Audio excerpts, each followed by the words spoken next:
Well, welcome everybody to our Straddles and Strangles webcast. I'm Connie Hill. Happy that you would join me here today. You know, we're starting into earnings season this week, and sometimes that throws people off. Some people really like it, some people might not. But it's one of the things that we really focus on in this particular class because we have a couple of strategies that might help us address earnings.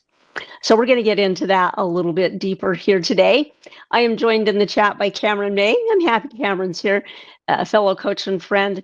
He's a great veteran of the markets. So as you have questions, go ahead and ask, okay? I'll be keeping an eye on the chat. Cameron will as well. Maybe he'll pick up some things I can't quite get to. But let us know your questions. We want to answer them. Also, those of you that are listening on the recording, because I know lots of you participate that way, know that you can ask questions as well. Put your question in the comments section in YouTube, and I go back and review those during the week so that you can get your questions answered as well. All right, let's go through some important disclosures and lay out our agenda for this morning. Options carry a high level of risk and are not suitable for all investors. What we talk about today is for education and informational purposes. Don't consider it a recommendation. Short options can be assigned at any time up to expiration, regardless of the in-the-money amount. We'll be using the paper money software application. It's the most robust version of Thinkorswim. And it's a great tool for you to practice with. I'm going to encourage all of you to do practice trading, especially these strategies as we talk about them, so you can develop that comfort level. And doing it in your paper account just allows you to learn some lessons without necessarily doing something in your live account. Past performance is no guarantee of future results. We're going to take a quick look at the market.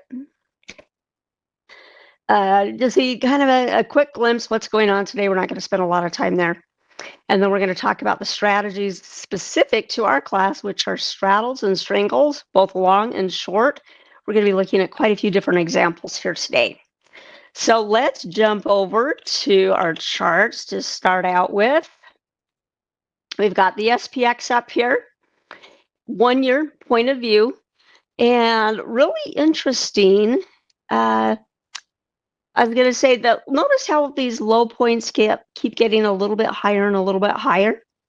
Yeah, they do. And we might even say that there might be maybe a little bit more extended resistance here. Some people may have said, gee, it broke through resistance back here on Friday, and that very well could be the case.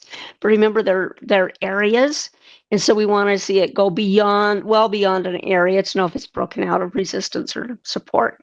But we've got a nice little uptrend on today. It looks like we are up. No, it looks like we are down a smidgen, 0.02%, which I would say we're flat on the day there. Let's take a look at the NDX. Looks like the NASDAQ is flat as well, down 0.05%. Same thing here, not so much hitting new highs, but the lows keep getting a little bit higher and a little bit higher. So we have kind of like an ascending trend line there. And then on our VIX, if the markets are generally bullish, we might expect for the volatility to be a little bit lower. Now, we said it's kind of flat right now. Let's see if the VIX is actually up a tiny bit. Looks like it is 0.82 value. So less than a point, which equates to about 5%, which on the VIX is, I'm going to say, pretty small. We can see it was up here for a little bit, and then it dropped back down. All right. Let's talk about, got kind of an idea of the overall market, what it's been going on, what it's doing. For our strategies, sometimes we don't care a ton about what the market's doing. I think it's important to keep in mind, you know, you have that backdrop, or things more bullish, are they more bearish? But with our strategies, a lot of them are just news-based type strategies. And like I said, earnings are going to start up again this week in earnest with the financials. And so it's an opportunity to use these strategies. We're going to be doing some mixing and matching of the strategies here today. Now, I want to give you an update on a couple of our trades from last week. First one we're going to take a look at is SLB. This is an oil stock. Okay. Over the weekend, last weekend, we had some events happen in Venezuela, and it really popped up some of these oil services companies. Now, the idea last week is we said, well, let's take advantage of that. Let's see if we can't maybe capture some premium that's been priced into this big pop-up here where implied volatility spiked. You can see that's the implied volatility down there. That huge spike in volatility, we wanted to try to capture it. Well, what I want you to notice here on the implied volatility is how quickly it dropped. So just almost as quickly as it ran up, it started to drop really quickly as well. And so we wanted to try to take advantage of that. A little bit of premium coming into our account. So let me show you. Well, actually, let me zoom in here a little bit more. We got into the trade here on Monday the 5th, and we exited the trade 2 days later. We actually ended up getting out on this day here, which is Wednesday. Okay. And you can see the implied volatility was starting to slope down, but also the price was. So I'm going to show you what the 5-day, 5-minute chart looked like. I'm going to show you the values here first on the account statement. We brought in $1.56 of credit by selling the 44 call and the 44 put, which is called a short straddle, with the idea that we wanted to capture that momentum, that implied volatility for however long it was going to last. Okay. You can see here on my timestamp that we got out 2 days later, almost about the same time. This timestamp is 9:54. Okay, and we got in at 9:57 when we actually entered the trade. So we're going to go ahead and look at a 5-day, 5-minute chart. One of the things that I think is helpful to you is to talk about trade management, because it might be easy to identify a trade and get into it, but quite honestly, what you're doing day to day is trade management. So we need to, kind of talk through how we work through those types of things. All right. Those of you that are not familiar with maybe looking so short term, what we've got here is it's called an intraday chart, 5 minutes. And I have it set up, and I'll show you how you can set yours up too. I've got it set up so it shows our after hours movement as well. Now, this is an equity. So on the equities tab, come down here where it says show extended hours trading session. I've checked that box and highlight the extended hours session. I have that checked as well. That will give us the gray box so that we know when does the market end, when is our post-market, when is our pre-market. Okay. So as we look at this, and grab something here, see if this might help us out a little bit. We'll see if my drawing tools are going to be cooperative today or not. Okay, so this here is the day that we got into the trade. You can see I've got my big oval there. This here is that night and the next morning. So here's our after trading at night. Here's our before the market trading the next day. And then this day was Tuesday. So here's Monday, here's Tuesday, here's Wednesday. So you can see it kind of went, I'm going to say a little bit of a drop, but mostly sideways through Tuesday, not doing a whole lot. During the market, after the market closed, mostly kind of sideways. Then it had a little bit of a spike up going into Wednesday morning before the market opened. And then we had this really sharp drop. As it had the sharp drop, we were catching some of that implied volatility crush, but the price of the stock moved enough that it was kind of overshadowing the implied volatility. So we ended up getting out of the trade. We only got out with making a small profit on it, but better to make a small profit and move on your way. The ideal scenario would have been that the stock maybe just kind of sat there and hovered, didn't really move a whole lot while the implied volatility dropped. So we got a little bit of that move, but not entirely. Okay. JDML, let's see, JDLMI says, I don't think I can trade Straddles Strangles in level 1 option trading. That would be the trade to mock Straddle and Strangle. Okay, in your paper money accounts, all of you should be able to trade option strategies. Okay, make sure that, let's get rid of some of this here. Whoa, I didn't mean to do that. Let's do this instead. If you are looking at your accounts that you have here in your paper money account, you've got one that is basically a margin type account that allows you to do different option strategies to practice. Now I have some little groupings in there. And then this other second account is more like an IRA account where you have restricted strategies for those that want to practice maybe some restricted strategies. But yes, in your live account, you always do need to have options approval so that you can trade these options. But in your paper, you should have no problem. You should always be able to trade that. So I hope that makes that clear. All right. So just kind of closing up on SLB, just go back here real quick. We brought in $1.56. We went and bought it back for $1.46. So yeah, we made a whole $10 per contract, which we had 2 contracts, so $20. That's enough to maybe go to lunch on, maybe get a little gas in your car. Not a ton, but it was speculative. It was, let's see if we can take advantage of this. So we did our best. We got a little bit. We didn't get a lot, but it's the kind of trade where we wanted to make some money, but not necessarily lose money. Therefore, then we needed to get out. Okay. The other trade that we did last week, and let's change our time frame back here to say maybe about 3 months, was Oracle. Now, why did we pick on Oracle here? Well, Oracle typically has some decent implied volatility in the options. It's a stock that moves a lot, is very news driven. I mean, all stocks are news driven to some extent, but has big reactions more recently with the news. Okay. But it had been going sideways here. See how sideways it had been going here?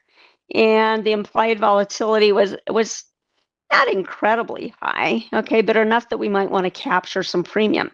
What did it do after we got in? It went sideways, sideways, down a little bit, up a little bit, and now it's moving up a little bit here today. I want you to notice implied volatility drop off here. That was good for our short options, but it would not be helpful to our long options. And the trade that we had here, and I'm going to open this up so you can see, and then we'll go look at the chart on it, is we sold the options that expire next week. We sold a 195 call and a 195 put. The 195 call we sold for $6.30, and it now today really has started to take off. Okay, we first thing in the morning here, this was saying I think about 650. Okay, so it was very small at that point. The move we're starting to see today is making a big difference there. And then on our put, we sold it for 660. It's clear down here to $1.39. So we've captured a decent chunk of the short put. All right. Now, the thing we did is we bought some protection. We bought a hedge. And the hedge that we bought will expire next Friday. Okay, on the 3rd, is that right? 30th of January. I guess that's 2 weeks away. This is the 16th, this Thursday, so 2 weeks further down the road. So we had a long strangle. Okay, that long strangle is our protection. We bought a long call and a long put out of the money with the idea that we didn't want to just be naked, especially this short call, because if you're naked a short call, you have theoretically unlimited loss potential. Unlimited loss potential is not a comfortable thing. Okay. On the put side of things, when you sell a put, you know that we could be put the stock, right? But we don't maybe mind being put that particular stock that we're working with. Okay, but the long call or the short call, that really does put us in a position of jeopardy. So that's why this hedge piece, we wanted it to be in place. You don't have to. Your margin will be tied up in your account a lot more if you don't have protection than if you do. Okay. What's the bottom line here? Well, our call option now, okay, has gone up in value, 375 to 6.82. But our put, a long put, you can imagine it's not in good shape, right? So our protection here, we paid 355 for, it's down to about 146. Now, overall, we're still up in the trade barely. Earlier today, when I was looking at this, it was at about $300 of profit-ish, okay? And we can see because now it's moving, now that it's moving, we're not having as much of a benefit as we were previously. Okay. Now, what I had wanted to do on this one, but we're going to have to change our strategy. Initially, I said, let's go put in an exit order if we capture 50% of our 560 of premium. Okay. That would allow us to put it on, say, if it got down to 280, to go buy it back for that. And we could still do that if we wanted to. My concern, though, is that now it's moving more. It wasn't moving here. And that's where we're making the money on those two options that we sold, was because it was just time decay eating at it. Okay. Now we've got some direction in here that really is not that favorable. So we're going to go ahead. We played with our experiment, and now the trend has changed. It's not flat anymore, starting to pop up here a little bit. So we're going to close down the trade. Okay, these are some really wordy explanations, but I think it's helpful for you to know what the thought process is, what we're looking at, why we might do certain things. Okay, so on Oracle, let's come over here. We're gonna get rid of my what I was going to put on as a 50%. This morning, this was up about, I want to say, in the neighborhood of about 38%. Okay, so that's why I'm saying, yes, it's significantly changing right now. The profits are really starting to erode. So let's just close down the trade altogether. We'll create a closing order. We'll pick this top one, which grabs all the 4 strike prices. We only did 1 contract here. And so we're going to have what, maybe, aside from commissions, maybe a $75 gain, which is not a ton. We only did 1 contract there, okay? But say you do 3 or 4 contracts, that could add up to a little bit. Now, let me see what kind of questions you might have that I need to answer here. Let's see. OCN Ninja Trader says, can you show a sample strangle on how to put in a trade and how to set it up to close? We'll do an example of that today. Yes, that's actually one of my examples that I want us to take a look at. You're liking the detail here to see if it's worthwhile? Yeah. Let's see. Is it possible to tell potentially how much one can expect to capture each contract?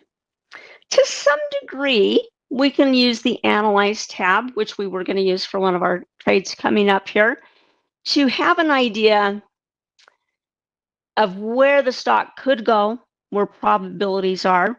We're going to look at a risk profile here today as well on one of our new trades. Okay, let's go.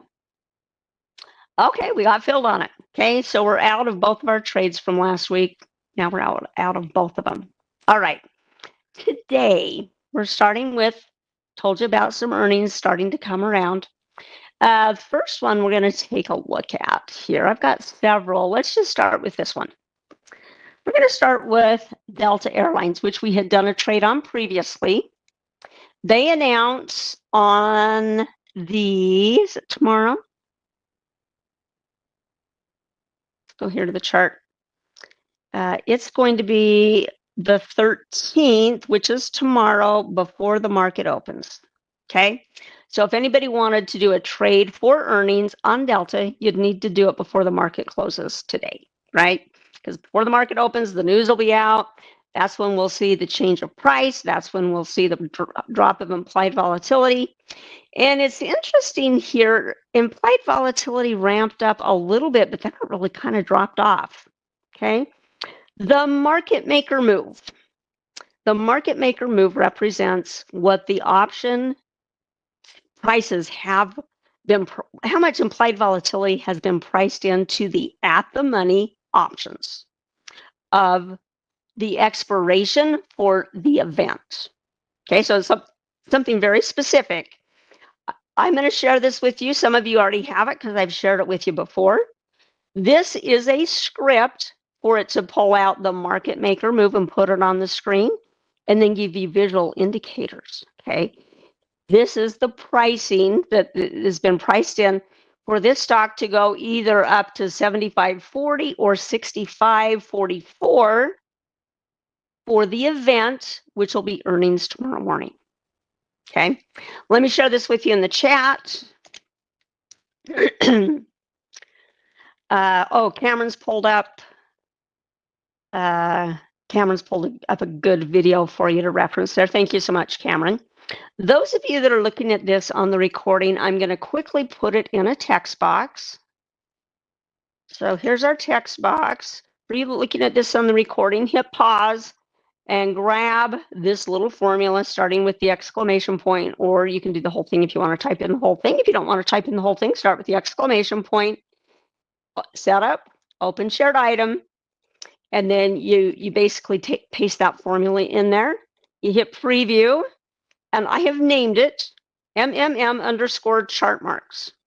You can rename it anything else that you think will help you find it again. Okay. Ideally, you want to be able to find it again. Don't name it something that you're not going to come back with. Like, don't call it 1, 2, 3, 4, 5. That's probably a little bit useless to you when you're going to try to find it. Now, I'm not going to import. You would, but I'm not going to because I don't need it in there again. Okay. Now, I want to show you if this stock has moved around a little bit at earnings. Okay. Because that is a big difference. If we have stocks that really don't move that much over earnings, then they probably might, well, they might not be ideal for certain strategies, okay?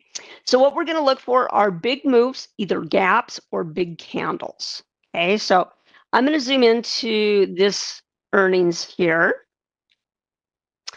And they announced their earnings. Look at this tall candle. Was that a big move that day? Yeah, it was. They probably announced in the morning on this one as well. And it shows there, yep, on the 9th before the market opened.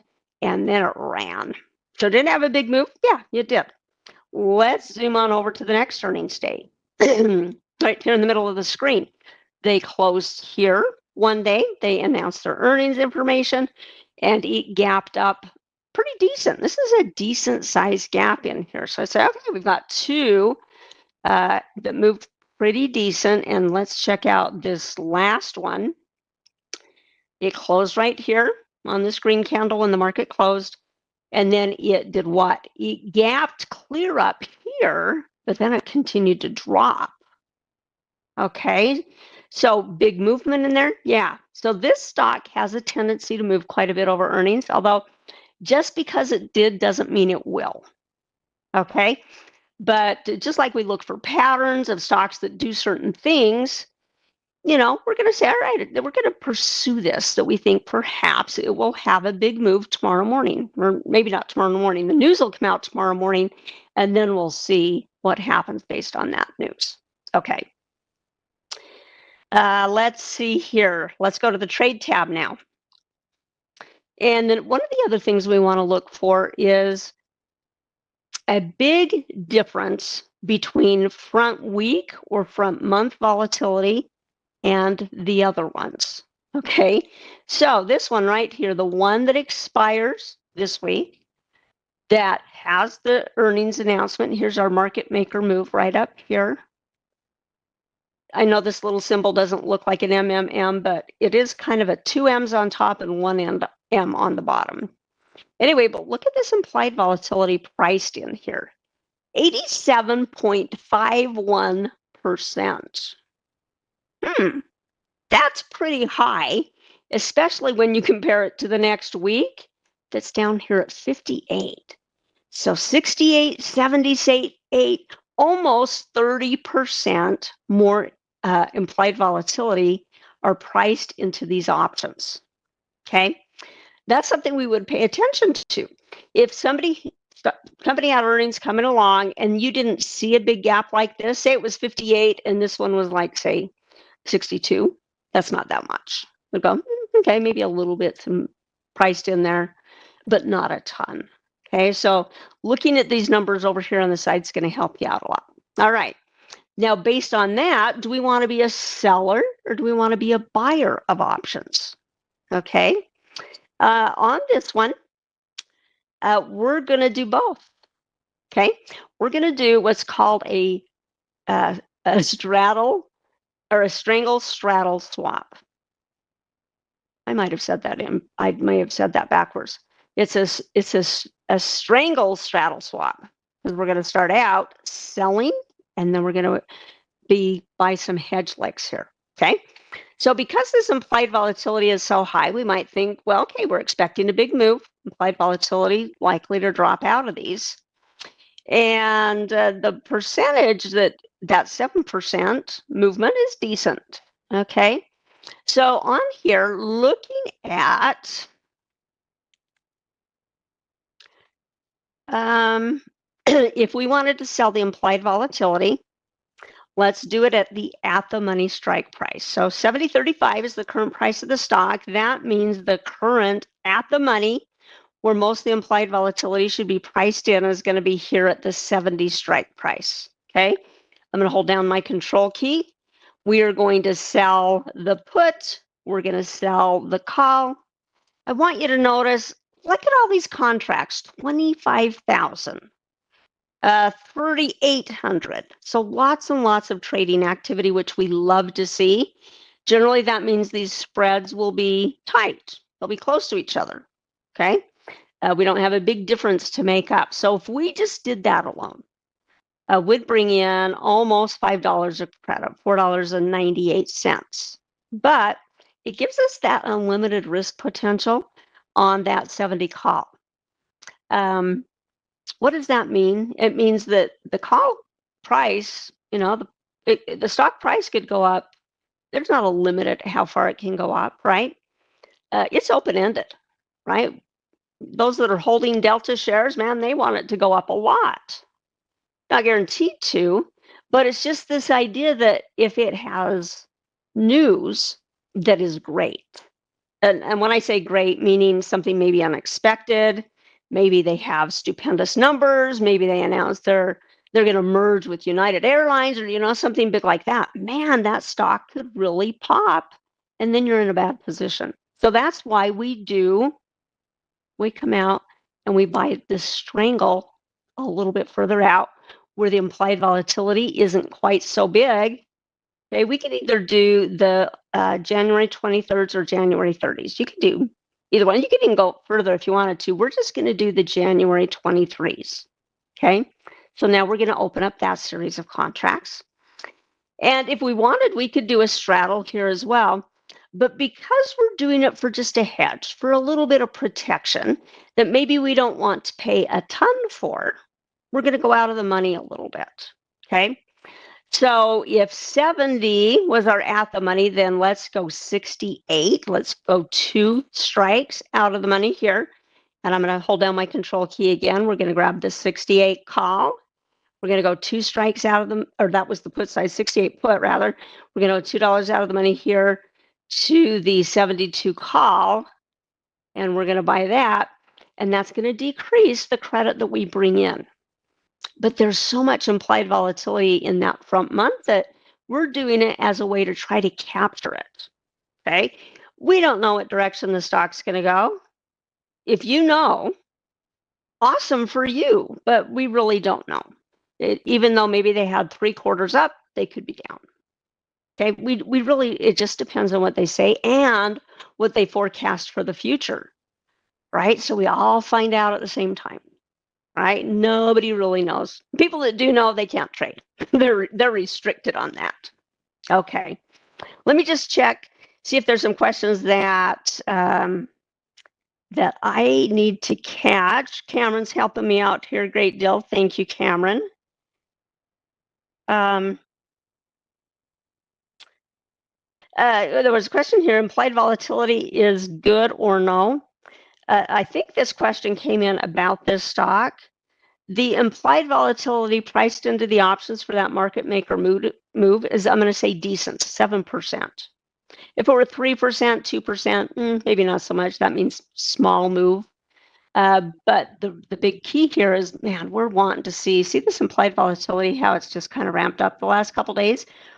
We're going to hope to capture that as the news comes out and it drops back down. Okay, that is trade number one. Now somebody, I lost my call here. We got my 68 puts is 72 for whatever reason. Okay, it's not really 328 credit. This one didn't. There we go. There's our 72 call. It wasn't showing. Okay, really, it's a 117 credit. Okay, but we do want that protection for our Straddle Strangle Swap. Okay, somebody wanted to see maybe range that you could expect the stock to go. Somebody else also wanted to see how do you put in exit orders. Okay, so let's do the exit order first.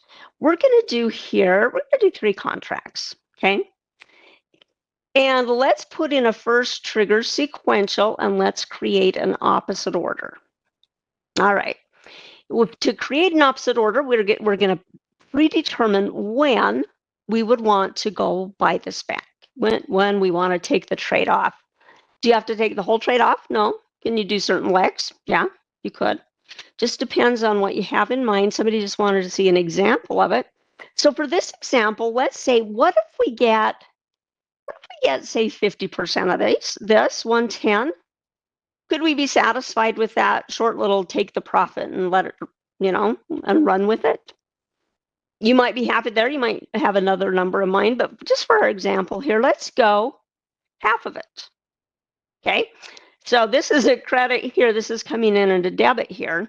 But basically, what is half of this credit? That should be what? About 57 cents, right? So what we're going to say is let's go buy it back at 57 cents. That's what we're willing to, when the value gets to that point, we'll leave it as a limit order. We'll put it good till cancel. But that's when we're going to say, hey, if we just get a number, we're not looking for the stock to go X or Y. If we can just capture that premium, we're happy campers, right? You get 50% overnight. We're going to be satisfied with that. Okay. I know this number's moving around a little bit here, but we're going to go with it. All right, let's go ahead. I'm going to hit confirm and send, and then we're going to pull this up in the Analyze tab. It's filled. We're going to go to Analyze Risk Profile. Here is Delta. And let me get rid of this one down here, that trade. And this is our trade that we have in there right now. Okay, so we've sold 70 column put, and then we bought as our hedge leg a week later. We bought the 68 put, the 72 call. Now on this risk profile, I'm going to kind of spread this out a little bit here. This is showing us what kind of the profits and losses could look like. We're going to put up here our expiration day or our day after the expiration day. And technically, we want to, if you've got different dates, you want to pick the furthest out date. Okay, so we're going to come out here. We're going to change this to the 17th. Or rather, I take that back. We were going to change it to the 24th because our hedge legs are January 23. And then we want to come over here. We're going to say set slices to the break-even amount. It's got it on here as that's actually should be today or later. So let's bring it over here so it's current.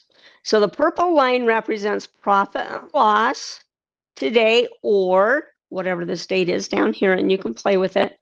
And then this teal color line is our profit and loss at options expiration. So in a perfect world, we would say on options expiration, we want this stock to be at 70. And we can see, boy, there's some potential for profit there, right? But don't necessarily plan on capturing. This is really hard to get. And so you might say, okay, well, I'd be happy in a range, right? I'd be happy to get a bunch, to get some of that. We're going to have to let a little bit of a time pass. We're going to have to have implied volatility come crushing out in order to do that.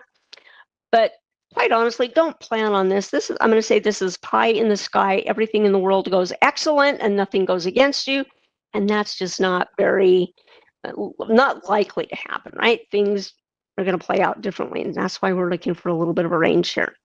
Now, somebody says, should we put a stop loss on here too? We could have. You absolutely could have. You could have done the first triggers OCO, put on a stop, put on the target price. You certainly could. Is it good to? It's more a matter of if you want to. And the way that you know if you want to is by paper trading them and see how they work out. Honestly, these values move really, really quickly once the earnings news comes out. They do. It moves incredibly quickly. One issue that some traders have with putting on a stop is that many times it's going to get filled at a market order price. And with a market order, right, it gets submitted, but we're not guaranteed a particular price out of it. It's just going to be whatever the market can fill you at. And in a market where prices are popping all over the place and market makers are just kind of matching orders up together, we could have our order sitting there that says we're willing to take a market fill, and somebody else is saying, I want to get this out of my trade, and they could match it up. And then you're like, that's a crummy fill. I didn't want that. Okay. So that's why some people have a tendency to not want to put a stop loss on. I'm not saying whether you should or you shouldn't, but maybe you say, okay, if this is going against us 50%, maybe that's when we want to get out. If it's going beyond, kind of going the opposite way, 50%, of 30%, whatever you want. And that's why we want to practice trade these. Okay. Yeah, so this is also listed as a double diagonal trade. You're right. It is, because technically it is. We have one strike for one period of time, and we have two of these, one strike for a period of time and another one for a different period of time at a different strike price. Okay, so yeah, technically this goes in as a double diagonal, but it's what we call a straddle strangle swap. Okay, because we're selling, we're buying our hedges. That's essentially what it is. So great questions you guys are asking. Let's see, Greg was saying vol is activity and interest is the previous trade.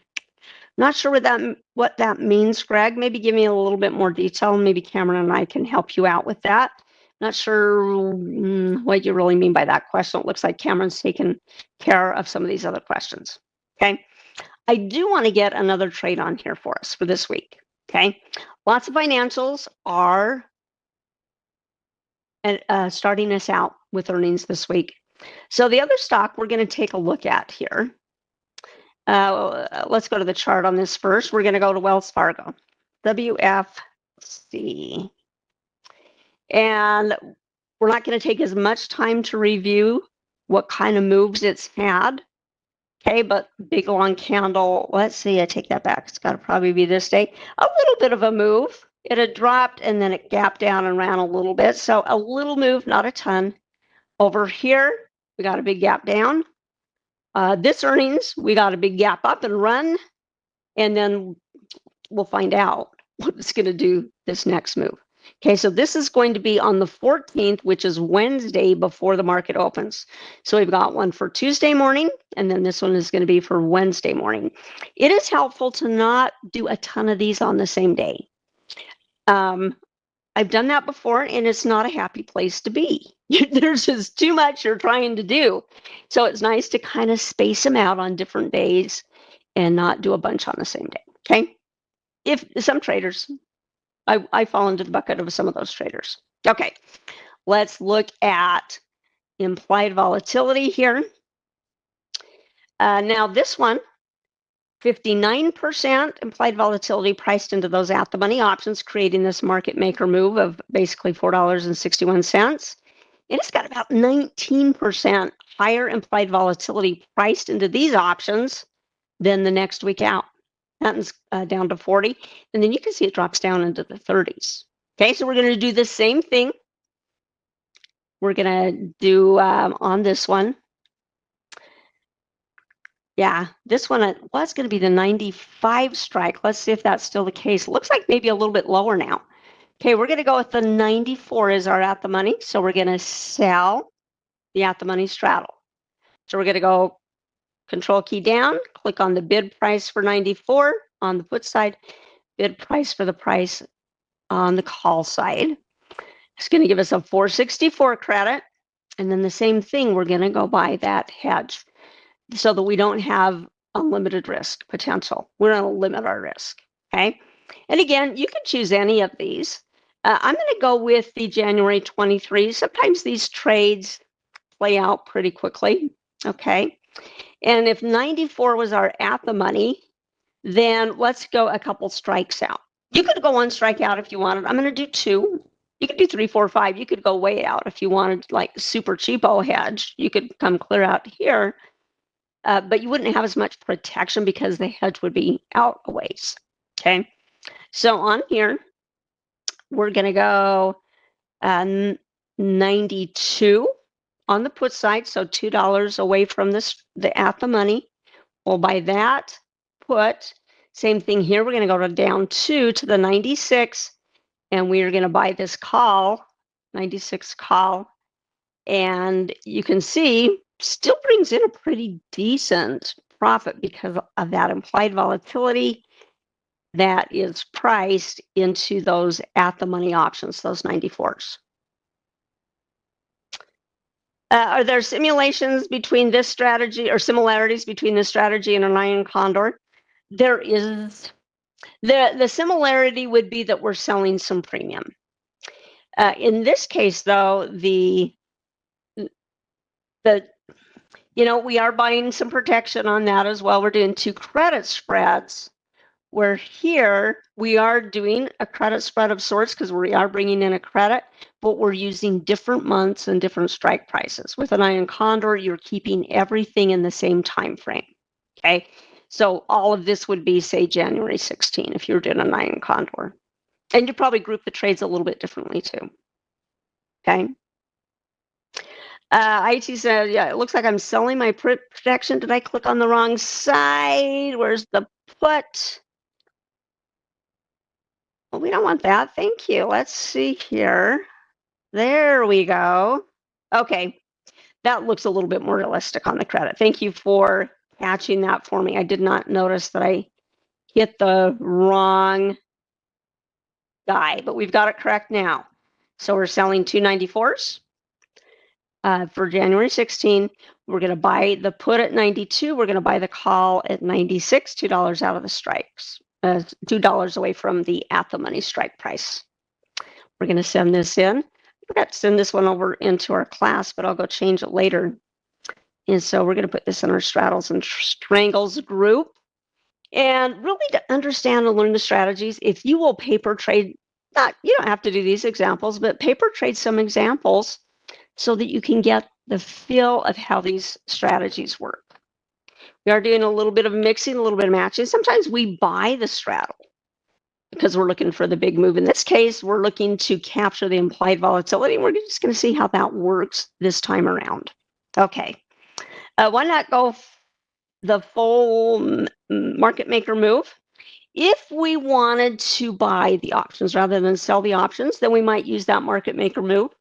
And we might say, well, let's go buy.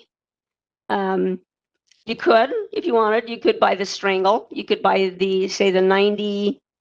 This is saying up to 98, so that might be like a 99 strike price it's available. And down here, about a 90 strike price is available to get to that market maker move. So we vary it. We vary it a lot in our classes. We'll mix and match. So good question. True for next time. TRU. What is the worst thing that can happen in the Wells Fargo trade? The worst thing that could happen is that you panic and you sell when you shouldn't. Well, I guess there could be worse things. Okay. But we have the hedge leg there to protect us. So one thing that you need to know, and we're going to have to end on this note because I'm out of time, is that when news comes out, sometimes that stock whips around. right? It might run down, might run up, and it might do big moves like in 5 minutes. It might make some really big moves. And so sometimes when that happens, the implied volatility rushes out, but also the spreads can widen. And so if something's got a really big move and the spreads are really widened up and they think, oh, I've got to get out of this, and then they try to close down the trade with really wide spreads, theoretically, it's possible to lose on both sides. It really is. Okay, which is why we're saying we're just going to kind of watch it. We're not going to panic. In an ideal world, we can capture some of that implied volatility on the first day, maybe close the trade out. Could happen the next day as well. All right, my time is up. You guys have been great. These are strategies that you do on a practice. They're speculative in nature. They're, some people might like to do them a lot. Some people might say, I'm going to reserve them for situations when you feel like you want to be speculative. Okay. All right, you guys, appreciate it. Coming up next, well, a couple things. Make sure you subscribe to our Trader Talks channel if you haven't, okay? If this is helpful to you today, hit the thumbs up button on the way out. I didn't see a survey out there today. Coming up next is going to be Mike Fairborn. He's going to cover Barb's class of trading a smaller account. So go refresh your beverage and come on back. We'll start again here at the top of the hour. We'll track down these trades and show you how they did next week. All right, you guys, have a great rest of your week. Great Monday. Bye-bye.